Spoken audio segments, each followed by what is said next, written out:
आप सभी को शिवरात्रि की ढेर सारी शुभकामनाएं। तो फ्रेंड्स 2 दिन पहले मैं हरिद्वार गई थी। वहाँ से जो गंगा जल लेकर आई हूँ उसका जलाभिषेक किया है मैंने अपने घर में। जो शिव परिवार रखे हुए हैं, शिव जी की पिंडी है उसके ऊपर। और कल मैं गई थी अपने मेरठ शहर के प्रसिद्ध एक मंदिर है ओघरनाथ, जिसको काली पलटन के नाम से भी जानते हैं। तो इस मंदिर की इतनी मान्यता है, सभी शिवरात्रि के दिन यहाँ पर जल चढ़ाने के लिए आते हैं।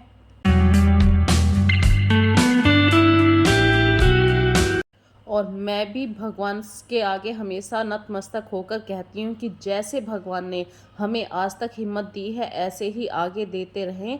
चलिए स्टार्ट करते हैं आज की वीडियो बिना कुछ देरी के। तो फ्रेंड्स, आज की वीडियो में मैं कुछ ऐसी बातें आप लोगों से शेयर करूँगी जो जीरो कॉस्ट के ऊपर है। कोई हमारी अलग से मेहनत नहीं लगती है, हमारे वही घर के काम है। बस उन्हें हम थोड़ा सा सावधानी से करेंगे तो हमारा घर हमेशा नीट एंड क्लीन रहने लगेगा।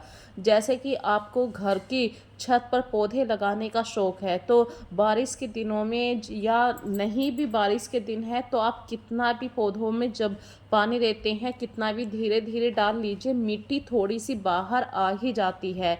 तो वीक में एक बार अपनी छत की जहाँ पे आपके पौधे हैं वहाँ पे झाड़ू जरूर लगाइए, क्योंकि बहुत सारी सूखी हुई पत्तियाँ वो गमलों के चारों तरफ इकट्ठा हो जाती हैं। और जब बारिश होती है तो यही पत्तियाँ इकट्ठी होकर जहाँ से पानी ड्रेन होता है वहाँ पर आ जाती हैं, जिससे हमारा ड्रेन होने में प्रॉब्लम होती है। तो बारिश आने से पहले या हफ्ते में एक बार अपनी छत पर जाके झाड़ू जरूर लगाइए।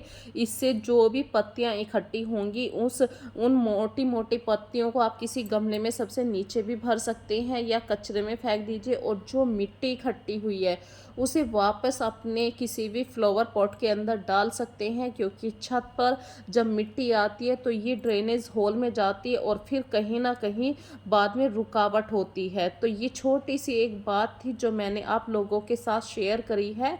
तो मिट्टी तो देखिए ऐसी चीज़ होती है कि आप कितना भी धीरे से पानी डाल लीजिए गमले के अंदर, या बारिश होती है जब ऊपर से इतनी तेज बूंदें डलती हैं तो मिट्टी बाहर आ ही जाती है। तो झाड़ू लगा के आप अपने घर को साफ रख सकते हैं।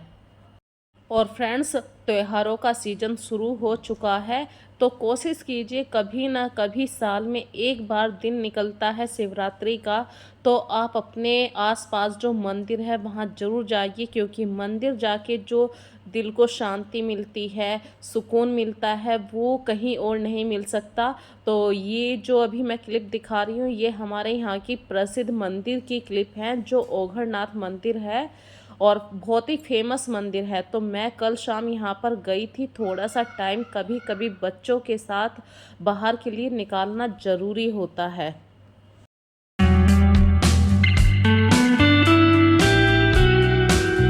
चलिए अगली बात आप लोगों के साथ शेयर करती हूँ। अक्सर हमारे घर में बहुत सारे ऐसे कपड़े हो जाते हैं, जब हम उन्हें वॉश करते हैं या फोल्ड करके रखते हैं तब हमें उनकी जो स्टिचिंग निकल जाती है। जब पता चलता है या कहीं से वो फट गए हैं, उधड़ गए हैं, तो वो ऐसे ही हम फोल्ड करके रख देते हैं।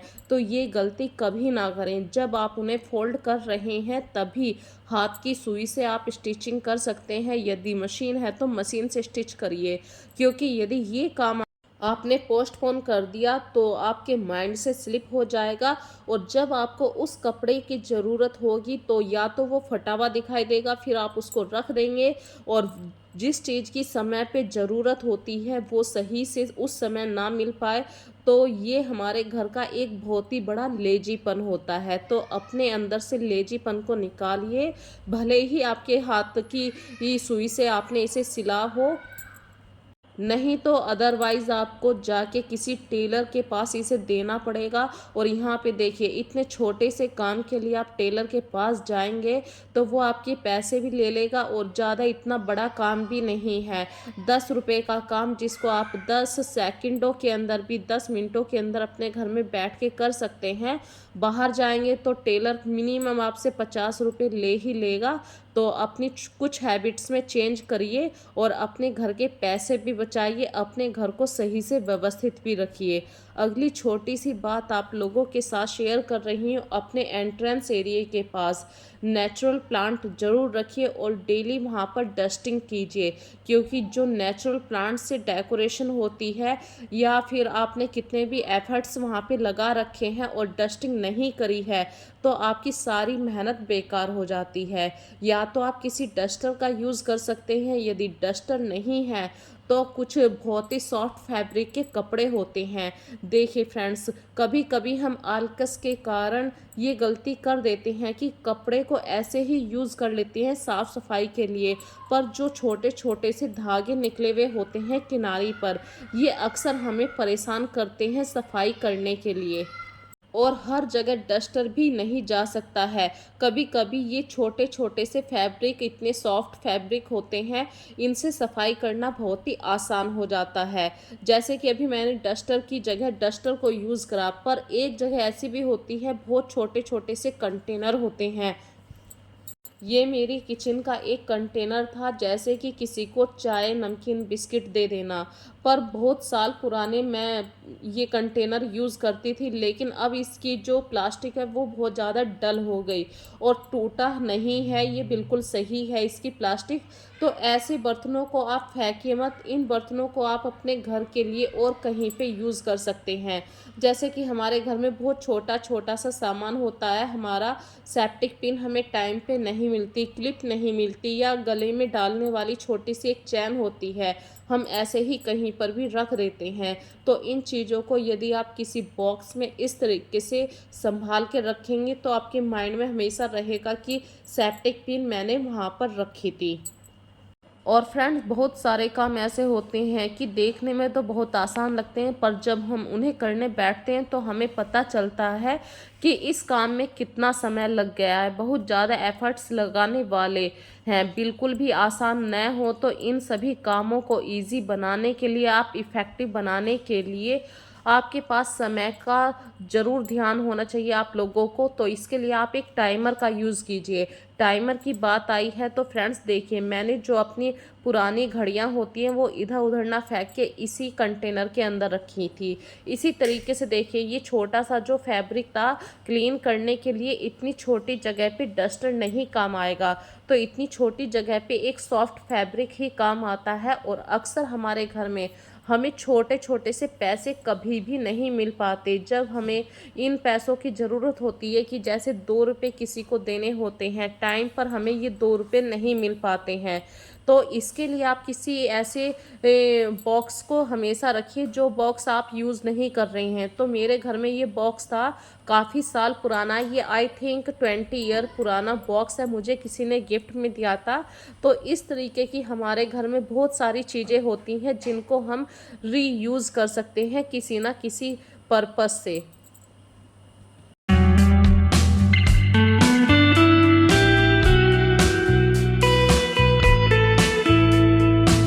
ऐसे ही हमारी डाइनिंग टेबल पे जो हम सामान रखते हैं, वहाँ पे साफ़ करने के लिए हम डस्टर का यूज़ नहीं कर सकते हैं। वहाँ पे सॉफ्ट वाले फैब्रिक आते हैं, टिश्यू पेपर आते हैं, उन्हें हल्का सा वाइप करके आप अच्छी तरीके से डेकोरेट कर सकते हैं, नीट एंड क्लीन कर सकते हैं। और आपकी डाइनिंग टेबल पे जो पुराने फूल हो गए हैं, जिन्हें आपने डेकोरेशन के लिए रखा था, उनका पानी हमेशा चेंज कर दीजिए। 2 दिन के अंदर हमेशा उसका पानी ज़रूर चेंज कीजिए।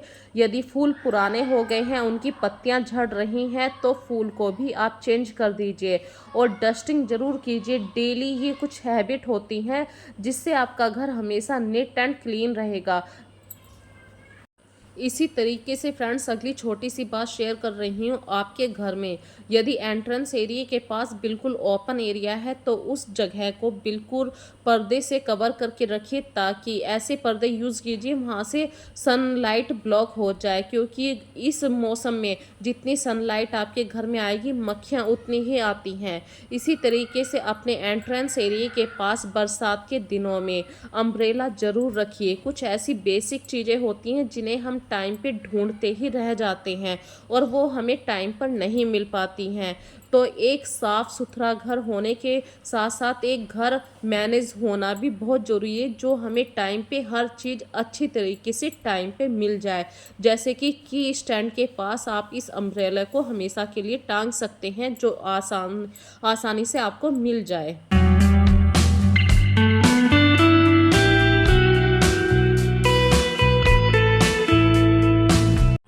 जिस दिन आपको बेडशीट धोनी ना हो उस दिन आप बेडशीट को अच्छी तरीके से झाड़ के दोबारे से लगाएं। जब भी हम इस तरीके से बेडशीट को लगाते हैं तो जो हमारी बेडशीट के अंदर रिंकल पड़ जाती हैं सोते हुए, वो रिंकल भी ख़त्म हो जाती हैं। और बेडशीट को अच्छी तरीके से मैट्रेस के नीचे इस तरीके से टकिंग करिए कि कितना भी बच्चे बैठें या इधर उधर खेलें, बेडशीट ना निकले। इसके लिए आपको ऐसे फैब्रिक का यूज़ करना है जैसे कि सिल्की वाली जो बेडशीट होती हैं वो बेडशीट बिल्कुल यूज़ ना करें। यहाँ पे मैं एक कपड़े का नाम लेना चाहूँगी जिसको खादी आश्रम के नाम से आप लोग जानते हैं। उस फैब्रिक में आप अपनी बेडशीट का यूज़ कीजिए। आपके बच्चे कितने भी बेड पे बैठेंगे बिल्कुल भी बेडशीट ख़राब नहीं होगी और आपका बेड बिल्कुल अच्छे तरीके से ऑर्गेनाइज रहेगा। इसी तरीके से फ्रेंड्स, अक्सर हम अपने पर्स में कुछ ऐसी चीज़ें होती हैं जिनको हमें निकालना होता है टाइम से या कुछ रखना होता है और हम कभी कभी जल्दबाजी में ऐसे ही चले जाते हैं और हमें उस समय याद आता है, अरे पर्स में तो मैंने 4 रुपये रखने थे या वो वाला कागज़ रखना था। इस तरीके की छोटी छोटी सी बातें भूल जाते हैं। तो जब भी आपको टाइम मिले तो इन बातों का ज़रूर ध्यान रखिए कि पर्स के अंदर हमेशा कुछ पैसे ज़रूर होने चाहिए, या आपको कुछ ऐसे पर्स होते हैं जो आपको यूज़ नहीं करने हैं तो उन पर्स को बिल्कुल खाली करके आप अच्छी तरीके से अंदर कबर्ड के अंदर हैंग कर सकते हैं। इसी तरीके से फ्रेंड्स, जब आप अपने घर की साफ़ सफाई करें तो जब आप रग को, कालीन को, रनर को फोल्ड करके रखें तो उसे झाड़ के ही रखें। नहीं तो आपने पहले झाड़ू लगा ली फिर आप उसे झाड़ेंगे तो हल्की सी जो किरकल होती है, जो डस्ट होती है, वो बाद में आपके साफ़ करे हुए घर के अंदर आएगी। इसी तरीके से आपको कालीन को भी उठा के डेली ही एक बार डस्टिंग करनी होती है। झाड़ने से क्या होता है कि आप भाई कालीन को डेली तो साफ़ नहीं कर सकते हैं, डेली तो इसको नहीं धो सकते हैं, लेकिन इस तरीके की डस्टर को जब आप यूज़ करते हैं तो बच्चे जो कुछ खाते हैं, कुछ नमकीन के कण होते हैं या हमारे पाँव के साथ जो डस्ट आती है वो डस्ट इस कालीन के ऊपर गिर जाती है। तो उस कालीन को साफ़ रखने के लिए इस तरीके का डस्टर बहुत ही हेल्पफुल होता है। और झाड़ने के बाद जब आप अपने कालीन को फोल्ड करके रखेंगे तो आप जब भी इसे बिछाएंगे, चाहे वो 1 घंटे बाद बिछाएं या शाम को बिछाएं, आपका घर बिल्कुल साफ़ रहेगा। ये नहीं है कि हमने पहले झाड़ू पोछा कर लिया, अरे कालीन के ऊपर तो नमकीन के कण भी रह गए थे। इसी तरीके से फ्रेंड्स, जब आप अपने सोफ़े को सेट करें, भाई बच्चे बैठते हैं, दिन भर बैठते हैं, हम भी बैठते हैं, तो जो कवर है वो थोड़ा सा खिसक के आ ही जाता है। इसके लिए आप सोफ़े के बीच में जो गैप होता है वहाँ पे हल्का सा कवर को दबा दीजिए। और हमेशा कोशिश कीजिए जब आप अपने सोफ़े को अच्छी तरीके से डेकोरेट करें तो जो कुशन कवर होते हैं, जो कुशन होते हैं, उन्हें इस तरीके से लेयर अप करें जैसे कि सबसे बड़े वाला कुशन आप सबसे पीछे रखें, उसके बाद छोटे वाला कुशन रखें या फिर लाइट शेड वाला कुशन रखें। इससे क्या, जो भी कलर हैं वो हाईलाइट होंगे। और अपने सोफ़े पे कंट्रास्ट कलर के अकॉर्डिंग ही अपने सोफ़े को ज़रूर सजाइए कुशन से। तो अपने सोफ़े को एक स्टाइलिश लुक देने के लिए आपको ज़रूर ये नॉलेज होनी चाहिए कि कुशन को हम कैसे डेकोरेट करें।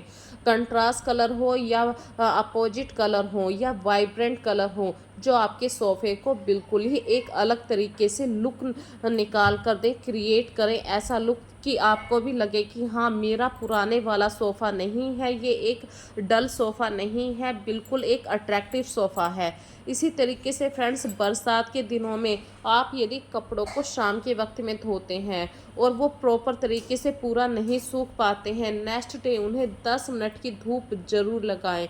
ये छोटी छोटी सी ऐसी बातें होती हैं जिनसे आप अपने घर में जो स्मेल आती है कपड़ों के अंदर से, उस स्मेल से बच सकते हैं। भाई आपने इतनी मेहनत करके वाइट कलर के कपड़ों को वॉश किया है, तो यदि हम इन्हें अच्छी तरीके से धूप नहीं लगाएंगे तो इनमें से बरसात के दिनों में एक स्मेल आने लगती है और ये स्मेल जब ही जाती है जब आप इन्हें प्रॉपर धूप में डालें।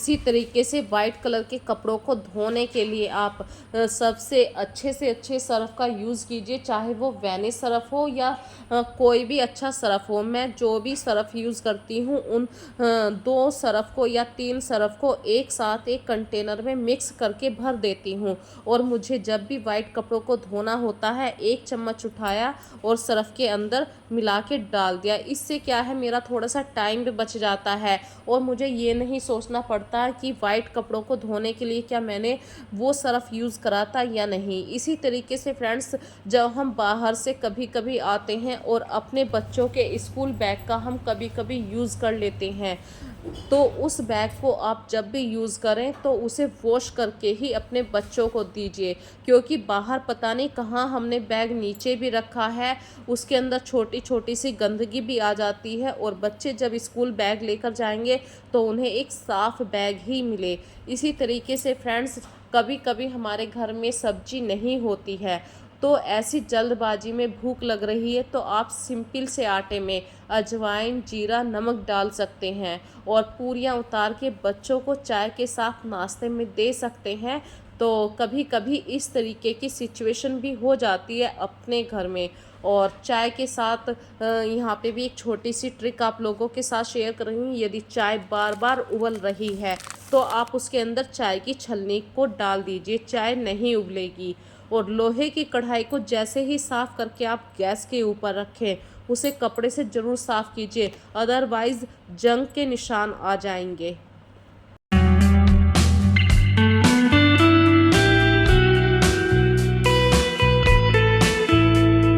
और यहाँ पे भी एक छोटी सी ट्रिक आप लोगों के साथ शेयर कर रही हूँ। यदि आपका आटा पतला हो गया है तो आप सूखे आटे के साथ ही लगा के पूरी को बेलिए, जैसे आप रोटी को से बेलते हैं। तो आपकी पूरी जब आप बेलेंगे तो आप तेल नहीं लगाएंगे, यहाँ पे आप आटा लगाइए सूखा, तो पतला आटा भी बिल्कुल टाइट हो जाएगा और आपकी पूरियाँ भी फूली हुई बनेंगी।